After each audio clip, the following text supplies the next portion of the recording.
تو اگر آپ اپنے گھروں میں کامیابی دیکھنا چاہتے ہو، اپنے گھر کو ہاؤس کی بجائے ہوم دیکھنا چاہتے ہو، خوشی کا اگر آپ اسے گہوارہ بنانا چاہتے ہو، اللہ کی قسم ڈگریوں سے نہیں ہوگا، محبت سے ہوگا۔ میرے نبی سے پوچھا گیا یا رسول اللہ اسلام کا سب سے مضبوط عمل، نہیں، میرے نبی نے سوال کیا، بولو بھائی اسلام کا سب سے مضبوط عمل کیا ہے؟ صحابہ نے کہا نماز، نہیں، سبحان اللہ۔ ابھی میں نماز کی کتنی اہمیت بتا چکا ہوں۔ انہوں نے عرض کیا جہاد، آپ نے فرمایا نہیں۔ تو صحابہ نے عرض کیا روزہ، آپ نے فرمایا نہیں۔ کہ یا رسول اللہ حج، آپ نے فرمایا نہیں۔ تو سارے صحابہ حیران ہو گئے، یا رسول اللہ نماز، جہاد، روزہ، حج، تو پھر کیا ہے؟ اب سننا سارے بہن بھائی، مستورات، بچے بچیاں، آپ نے فرمایا اسلام کا سب سے مضبوط اور بڑا عمل ہے آپس میں اللہ کے لیے محبت کرو۔ اگر آپ اپنے گھروں میں حسن دیکھنا چاہتے ہو تو ایک دوسرے سے محبت کرو، اظہار محبت کرو، اور محبت کے پیدا ہونے کے لیے بہت ساری چیزیں ہیں، لپیٹ کے دو میں کر دیتا ہوں، دو میں۔ بیوی کی خوبی دیکھو، کمی نہ دیکھو، خاوند کی خوبی دیکھو، کمی نہ دیکھو، پہلی بات۔ دوسری بات، اس زبان سے زہر نہ اگلو محبت کے پھول، اس زبان سے کڑوے جملے نہ ہوں، طنز نہ ہو، ٹانٹنگ نہ ہو، بیزن نہ کرو، انسلٹ نہ کرو، تو آپ کے دل جڑ جائیں گے۔ یاد رکھو شکلوں سے زندگی آباد نہیں ہوتی، زندگی اخلاق سے آباد ہوتی۔ تو اپنے گھر سے ٹانٹنگ نکال دو۔ نہ کہا کا مطلب ہے بارش کا زمین میں جذب ہو کر یکجان ہو جانا، دو زندگیوں کا محبت میں جذب ہو کر یکجان ہو جانے کو نکاح کہتے ہیں۔ نہ کہا آنکھوں میں نیند کا اتر کے سلا دینا، نہ کہا خاوند اور بیوی کا ایسی محبت دینا کہ چین کی نیند آ جائے، نہ کہا اعتماد کرنا، بھروسہ کرنا، خاوند بیوی پہ بھروسہ کرے، بیوی خاوند پہ بھروسہ کرے، اے نوے لوک لوک کے فون چیک ہو رہے ہوئے کال کتنے کی تھی، کال کتنے کی تھی۔ عزت دو، اعتماد کرو۔ چوتھا مطلب درخت کا چھاؤں بنا دینا، نہ کہا میاں اور بیوی، خاوند اور بیوی کا محبت کی ایسی چھاؤں بنانا کہ اس کے نیچے اولاد کا پودا خوبصورتی سے پیدا ہو سکے۔ نہ کہا، صرف لفظ لکھا کے مطلب بتا رہا ہوں، نہ کہا مریض کو، کدھر ڈاکٹر بیٹھے ہیں، میرے سامنے بیٹھے ہیں، مریض کو دوا ایسی دینا کہ وہ شفا یاب ہو جائے، آپس کے ایسے تعلق بنانا کہ زندگی کو شفا مل جائے۔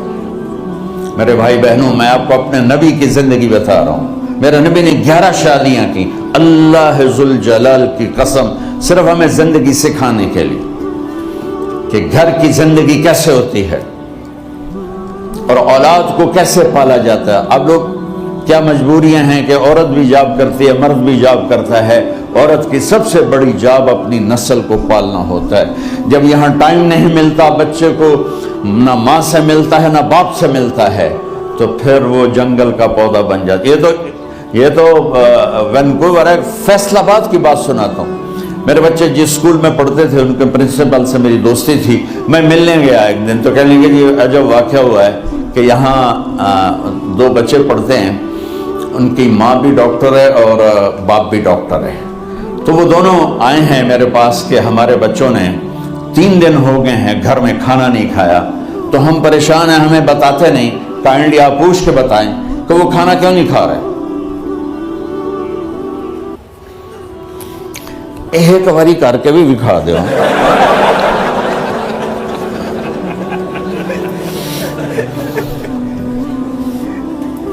ہمارا دین اتنا خشک نہیں، ہمارے مولوی صاحبان نے زیادہ خشک بنا دیا۔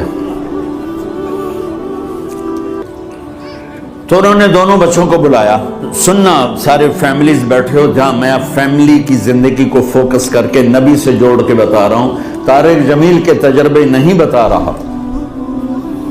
دونوں بچوں کو بلایا, بیٹا آپ کھانے کو نہیں کھا رہے؟ کہا جی ہم اپنے ممی اور بابا کے سامنے نہیں بتائیں گے. تو انہوں نے دونوں کو باہر بٹھا دیا. پھر پوچھا اب بتاؤ کیا مسئلہ ہے؟ ان کا سر ہم صبح جب ناشتہ کرتے ہیں تو ہمارے ممی ڈیڈی سو رہے ہوتے ہیں, ہماری ان سے ملاقات نہیں ہوتی. جب ہم اسکول سے واپس آتے ہیں تو ممی ڈیڈی اپنے میڈیکل کالج میں ہوتے ہیں, ہاسپٹل میں ہوتے ہیں, تو ہمیں ان کو دیکھنے کا موقع نہیں ملتا. شام کو جب ہم کھانا کھاتے ہیں تو یہ دونوں اپنے پرائیویٹ کلینک میں ہوتے ہیں, تو ہم ان کو دیکھ نہیں پاتے. پورا ہفتہ گزر جاتا ہے, ہمیں ماں باپ کی شکل نظر نہیں آتی. تو ہم نے سٹرائک کی ہے کہ ایسے ماں باپ کی روٹی کیا کھانی جو اپنی شکل بھی نہ دکھا سکیں. تو اس لیے ہم نے کہا ہم نے بائیکاٹ کیا ہے, گھر میں نہیں کھانا ہے. تو ایسی لائف مت بناؤ. یہاں ایک بہت بڑا چکر شیطان دیتا ہے, بڑی گاڑی لے لو, $100 کی قسط تو ہے, اور بڑا گھر لے لو, $200 یا $100 کی قسط تو ہے. پھر میاں بھی کام کرے, بیوی بھی کام کرے, جو کہ بڑا گھر باقی رہے, تو خوشیاں تو مٹ گئیں. جو ڈبل جاب کرے گا, تو ڈبل جاب کرتے ہیں. ڈبل جاب کرنے والا بیچارہ تھکا ہوا ذہن لے کے آتا ہے, وہ کیسے ٹائم دے گا اپنے بچوں کو خوشی کے ساتھ؟ جو ماں جاب کر کے آئے گی پھر کھانا پکائے گی, وہ جب اتنی تھک جائے گی تو اپنے بچوں کو کھلا ٹائم کیسے دے سکے گی؟ پوری کائنات کی ذمہ داری تھی میرے نبی کے سر پر, اور آپ اس کے باوجود روزانہ حسن حسین کے لیے وقت نکالتے تھے. اور انہوں کو آ کر کوئی لیکچر نہیں. دیکھو ماں باپ سے ایک بات کرتا ہوں, لیکچر تھوڑا دو, محبت زیادہ کرو. یہ نہ کرو, یہ کیوں کیا, یہ کرو, یہ کرو, یہ چھوڑ کر صرف سینے سے لگاؤ, صرف محبت دو. کمیوں سمیت بچوں کو قبول کرو, ان کی زندگی تبدیل ہو جائے گی. اتنے بڑے نبی, اتنی بڑی ذمہ داری, اور اتنا درد سینے میں کہ آپ کے سینے سے ایسے ابلنے کی آواز آتی تھی جیسے ہانڈی ابلتی ہے. اس کے باوجود آپ روزانہ کہتے ہیں این اللقا, میرے شرارتی بچے کدھر ہیں؟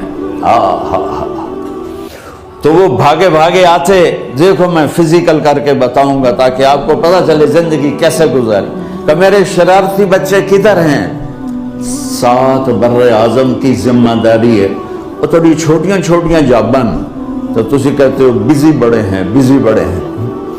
میرے نبی پہ 7 بر اعظم کے انسانوں کی ذمہ داری ہے, اور آخری آنے والے انسان تک کی ذمہ داری ہے.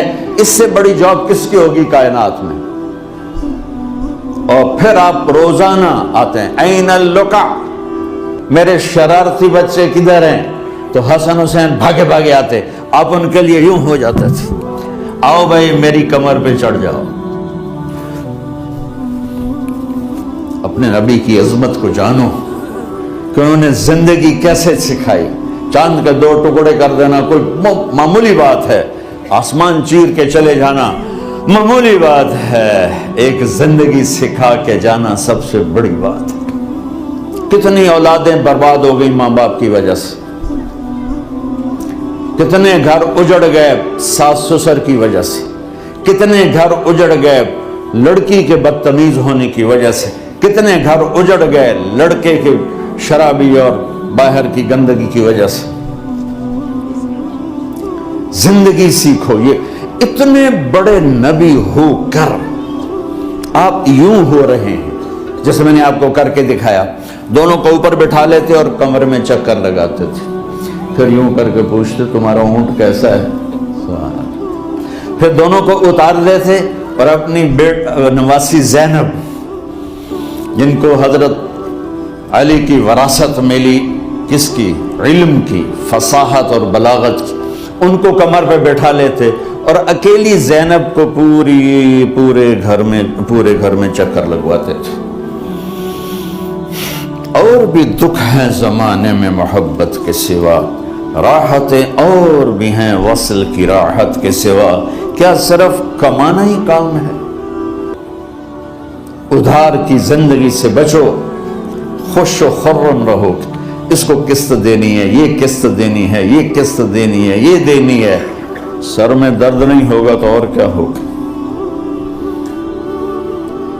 تو آپ اتنے بڑے عظیم ہو کر وقت نکال رہے ہیں، اور حضرت ابو ہریرہ فرماتے ہیں میری آنکھوں نے دیکھا، دیکھنا سارے، کہ آپ نے کبھی حسن کبھی حسین یہاں جیسے مائیں کرتی ہیں ادھر کھڑا کیا ہوا ہے اور جھولا جھولا رہے ہیں ایسے، اور ان کے دونوں ہاتھ پکڑ کر کہہ رہے ہیں آ جاؤ اوپر، آ جاؤ اوپر، آ جاؤ، آگے پہاڑی ہے، اوپر آ جاؤ، آگے پہاڑی ہے، تو ایسے ایسے آتے، اور اوپر آؤ، وہ یہاں آ جاتے، آگے آؤ، وہ یہاں آ جاتے، آگے آؤ، وہ یہاں آ جاتے، تو پھر آپ یوں ہو جاتے، آگے آؤ، تو چڑھتے چڑھتے یہاں آ جاتے، یہاں، وہ یہاں آ جاتے، تو آپ ان کے ہاتھ فکس کر کے آگے بڑھ کر ان کے ہونٹوں کا بوسہ لیتے اور کہتے یا اللہ میں ان سے پیار کرتا ہوں، تو بھی ان سے پیار فرما۔ بھائیو اللہ کی قسم، پیسے سونے چاندی سے زندگی میں خوبصورتی نہیں آتی، نبی کی غلامی سے زندگی میں خوبصورتی آتی ہے۔ اتنے بڑے نبی ہیں اور حضرت عائشہ سے کہہ رہے ہیں دوڑ لگائیں۔ یہاں کسی مولانا سے پوچھو اپنی بیوی سے کبھی کہا اس نے کہ دوڑ لگائیں؟ الٹا سوٹا لے آتے کھلو جاوے گا۔ عائشہ دوڑ لگائیں، اور واپسی کہاں سے ہو رہی ہے؟ دوڑ کہاں لگ رہی؟ جہاد کے سفر سے واپسی ہو رہی، اور آپ نے اپنے صحابہ سے کہا سب آگے چلے جاؤ۔ جب سارے آگے چلے گئے اور کوئی نظر نہیں آ رہا تو آپ نے کہا عائشہ آؤ دوڑ لگائیں، تو حضرت عائشہ کہتی ہم نے دوڑ لگائی تو میں آگے نکل گئی لیکن ابھی پیچھے رہ گئے۔ کچھ سال گزرے تو پھر ہم سفر سے واپس آ رہے تھے تو آپ نے صحابہ سے فرمایا سب آگے چلے جاؤ، چلے گئے۔ آپ نے کہا عائشہ دوڑ لگائیں؟ یہ لگائیں۔ تو ان دنوں میں ذرا موٹی ہو گئی تھی، تو پھر اللہ کے نبی آگے نکل گئے، میں پیچھے رہ گئی۔ تو آپ نے کہا عائشہ ہذہ بتلک، آج تو اور میں برابر